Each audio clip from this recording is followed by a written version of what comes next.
Le chasseur arrogant. Il était une fois un terrible chasseur, dont pour lui la forêt n'avait plus aucun secret.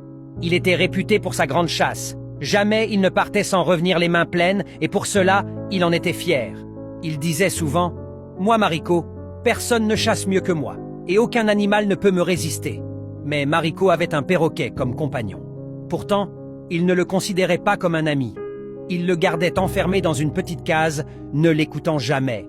Un matin, alors que Mariko s'apprêtait à partir pour la chasse, le perroquet s'écria soudain « Mariko, attention! La forêt dort mal à l'aise aujourd'hui. Le danger se cache sous le silence. » Le chasseur éclata de rire. « Un oiseau qui parle me prévient maintenant? Quel danger un perroquet peut-il voir qu'un chasseur ne peut pas ?» Le perroquet battit des ailes et cria encore plus fort « N'allez pas près de la rive, car la mort s'accroupit là !» Mais Mariko, fier et moqueur, fit un geste de la main.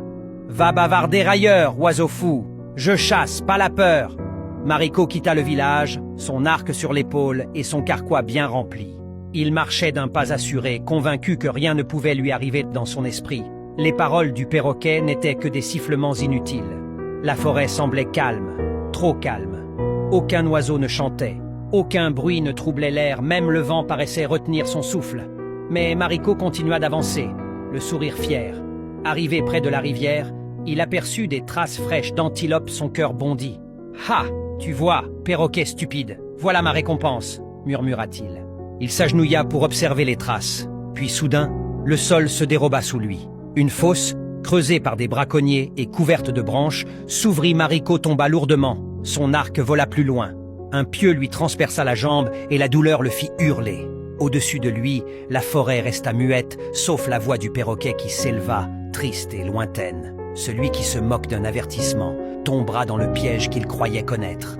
Toute la journée, Mariko resta prisonnier, gémissant de douleur. Ce n'est qu'au crépuscule que des villageois, alertés par ses cris, le retrouvèrent. Ils le sortirent de la fosse et le ramenèrent tôt chez lui.